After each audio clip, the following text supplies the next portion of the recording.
कहानी की शुरुआत होती है कोलोराडो की एक हाई सिक्योरिटी जेल में, जहां रे ब्रेसलिन नाम का एक आदमी कैद था। एक दिन एक कैदी ने उसे जैक्स नाम के एक दूसरे कैदी से बचकर रहने को कहा, क्योंकि जैक्स रे पर हमला करने का प्लान बना रहा था। अगले दिन अपने प्लान के हिसाब से जैक्स ने रे पर हमला कर दिया, लेकिन वो रे के सामने टिक नहीं पाया और आखिरकार रे जीत गया। लेकिन इसी लड़ाई के चक्कर में गार्ड्स ने सजा के तौर पर रे को अलग चेंबर में बंद कर दिया। ये जेल का वो हिस्सा था जहां सबसे खूंखार कैदियों को 24 घंटे कैद में रखा जाता था। रे के इस नए कमरे में कोई खिड़की तक नहीं थी, सिर्फ एक टॉयलेट था। इसके अलावा कैमरों की मदद से 24 घंटे उस पर नजर रखी जाती थी। अब रे तुरंत इस जेल से भागने के प्लान के बारे में सोचने लगा। उसने जेल में घूमकर हिसाब लगाया कि जेल के पास ही एक गैराज है। इन दिनों जेल में गार्ड्स भी थोड़े कम थे, इसलिए अगले कुछ दिन तक रे ने बहुत बारीकी से हर गार्ड का चाल चलन देखा। उसने देखा कि गार्ड्स ठीक 7 मिनट के लिए बाहर सिगरेट पीने जाते थे। अब उसे सिर्फ अपने कमरे के दरवाजे का पासकोड पता लगाना था। इसके लिए उसने खाने के साथ आने वाला दूध का प्लास्टिक उतारा और चुपके से पासकोड की स्क्रीन पर लगा दिया। जल्द ही उसे पासकोड के नंबर मिल गए और फिर उन्हें सही तरीके से अरेंज करना कोई बड़ी बात नहीं थी। इसके अलावा उसने बाहर मौजूद अपनी टीम तक भी खबर पहुंचा दी कि जिस दिन वो भागेगा उस दिन ठीक 4 बजे उन्हें साथ की गैराज में आग लगानी होगी। आखिरकार वो दिन आ ही गया और रे पासकोड लगाकर कमरे से बाहर निकला।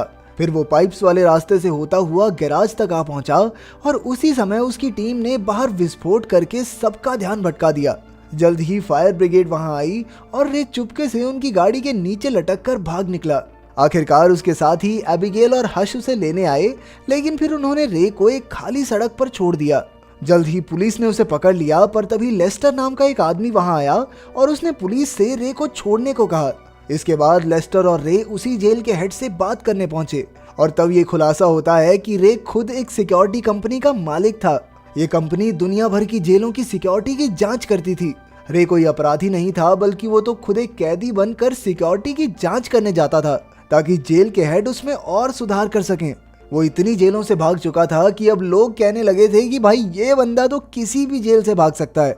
आखिरकार पूरे 5 महीने बाद वो अपने ऑफिस गया, जहां उसने दुनिया की सबसे आसान गेम खेलकर अपने दोस्तों को खुश किया। इसके बाद उसके पार्टनर लेस्टर ने उसे जेसिका नाम की एक लड़की से मिलवाया। वो चाहती थी कि रे दुनिया की सबसे खुफिया और कड़ी सिक्योरिटी वाली जेल की जांच करे, लेकिन उसकी ये शर्त थी कि रे और उसकी टीम को ये जेल कहाँ मौजूद है इस बारे में कोई जानकारी नहीं होगी। इस काम के लिए वो लाखों डॉलर्स देने को तैयार थी, लेकिन रे को ये सब कुछ ठीक सा नहीं लगा, पर लेस्टर के थोड़ा मनाने पर वो राजी हो गया। इसके बाद उन्होंने रे को एंथनी नाम के एक आतंकवादी की पहचान दी और फिर एबिगेल ने उसकी बाजू में एक ट्रैकर भी लगा दिया, लेकिन जल्द ही उसे किसी ने अगवा करके बेहोश कर दिया और उन लोगों ने बड़ी बेरहमी से उसकी बाजू में लगा वो ट्रैकर भी निकाल दिया। अब वो सीधा जेल में पहुंच गया ताकि उसे पता ना लग सके कि ये जेल कहाँ पर है। जब रे की आंख खुली तो उसने देखा कि वो एक कांच के डिब्बे में बंद था और उसके चारों ओर कई कैदी थे। इसके बाद रे की मुलाकात जेल के वार्डन हॉब्स से हुई, लेकिन रे को तो बताया गया था कि वार्डन का नाम मार्श होगा। वो समझ गया कि कुछ तो गड़बड़ जरूर है, इसलिए उसने वो खास कोड बोला जिससे वो इमरजेंसी में जेल से बाहर निकल सकता था।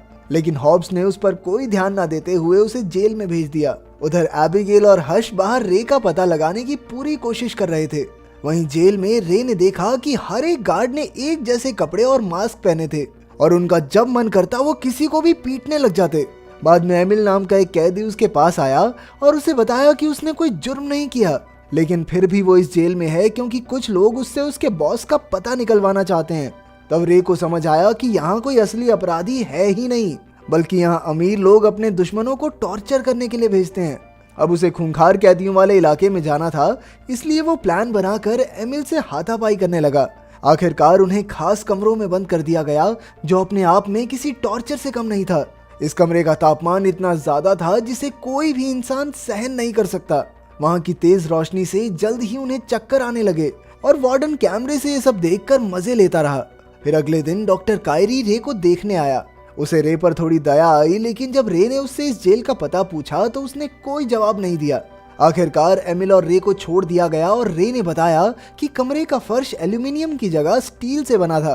अब उसने एमिल से कोई मेटल की पत्ती लाने को कहा जिससे वो फर्श के नट बोल्ट खोल सके। इसके बाद एमिल को वार्डन ने बुलाकर एक बार फिर उसके बॉस मैनहम के बारे में पूछा, लेकिन उसने एक शब्द नहीं कहा। तो फिर गार्ड ने जबरदस्ती उसके मुंह में पानी की पाइप ठूसकर उस पर बहुत जुल्म किए।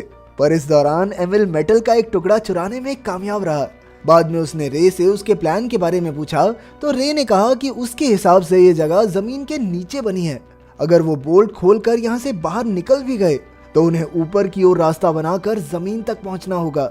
ये सब सुनकर एमिल को विश्वास हो गया कि कुछ तो पता है इस आदमी को, यही निकालेगा मुझे बाहर। अब वो प्लान के मुताबिक फिर से लड़ाई करके उन कमरों तक पहुंच गए। वहां रे ने कैमरा से छिपकर नट खोलने शुरू किए और काम होते ही एमिल को इशारा कर दिया ताकि वो गार्ड्स का ध्यान भटकाए। तभी एमिल चिल्लाने लगा और सब उसकी ओर देखने लगे। इतने में रे ने कागज से अपना कैमरा ढक दिया। इसके बाद वो फ्लोर से नीचे उतर गया, लेकिन तभी उससे गलती से एक पाइप टूट गई जिससे हर जगह पानी भर गया। आखिरकार जब वो ऊपर पहुंचा तो उसने देखा कि ये जेल जमीन पर नहीं बल्कि समुद्र के बीचों बीच पानी के एक विशालकाय जहाज में थी। इधर अंदर का पानी चारों ओर फैलने लगा था और तब रे तुरंत अपने कमरे में वापस लौट आया। उधर एबिगेल और हर्ष ने लेस्टर से रे के बारे में बात की। असल में इस काम के लिए रे को जो चेक मिला था वो बाउंस हो गया और तो और जेसिका का भी कोई अता पता नहीं था। इसीलिए उन्होंने लेस्टर को रे को ढूंढने को कहा, लेकिन लेस्टर तो कहने लगा कि रे को अपना काम करने दो।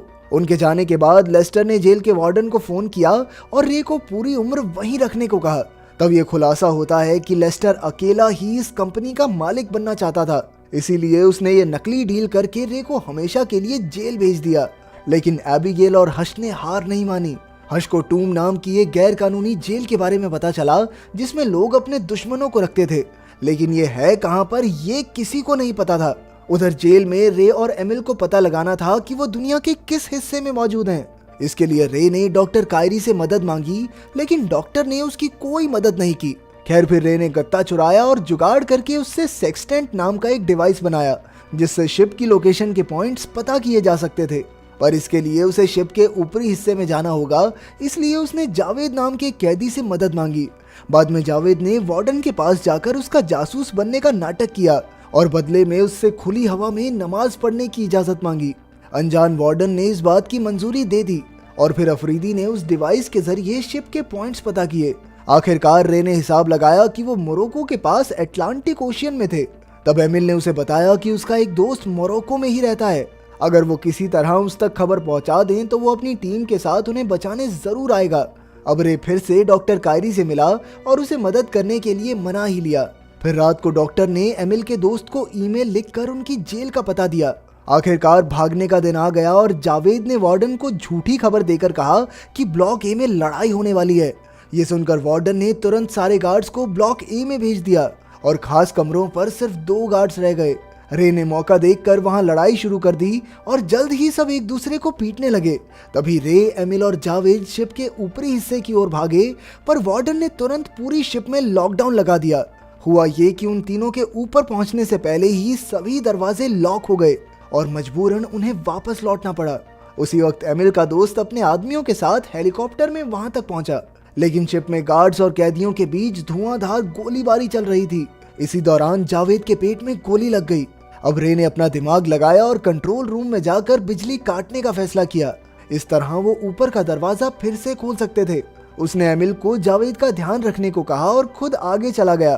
तभी जावेद ने एमिल को भी आगे जाने को कहा, क्योंकि वो जानता था कि वो ज्यादा देर तक जिंदा नहीं रह पाएगा। मजबूरन एमिल को उसे छोड़कर भागना पड़ा और बाद में गार्ड्स ने जावेद को मार डाला।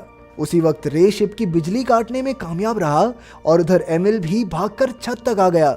अब वो दौड़कर अपने दोस्त के हेलीकॉप्टर तक पहुंचा, लेकिन पीछे से जेल के गार्ड्स उन पर हमला करने लगे। पर उन्होंने हार नहीं मानी और गार्ड्स का सामना करते हुए रे के बाहर आने का इंतजार किया। लेकिन रे तो बदकिस्मती से अंदर पानी के टैंक में फंस गया था। गार्ड्स हर तरफ उसे ढूंढ रहे थे, इसलिए वो दरवाजा खोलकर सीधा समुद्र में कूद गया। तभी एमिल हेलीकॉप्टर में निकल पड़ा और उसने रे को समुद्र में डूबते देखा। उसने तुरंत हेलीकॉप्टर से सीढ़ी फेंकी और आखिरकार रे ने उस पर चढ़कर शिप में मौजूद तेल के टैंक्स पर अंधाधुंध गोलियां बरसाई। जल्द ही शिप में जोरदार धमाका हुआ और वार्डन अपने गार्ड समेत वहीं मारा गया। आखिरकार एमिल और रे सुरक्षित मोरक्को के किनारे पर आ गए थे। तभी एक गाड़ी उन्हें लेने आई और उसमें से जेसिका बाहर निकली। रे ने देखा कि ये तो वही लड़की है जिसने उसे इस जेल में भेजा था। जब एमिल ने बताया कि ये उसकी बेटी है तो ये सुनकर रे के होश ही उड़ गए।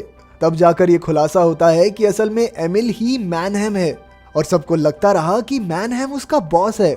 उसने अपनी असलियत छिपा कर रखी थी ताकि उसके दुश्मन उसे मार ना डालें।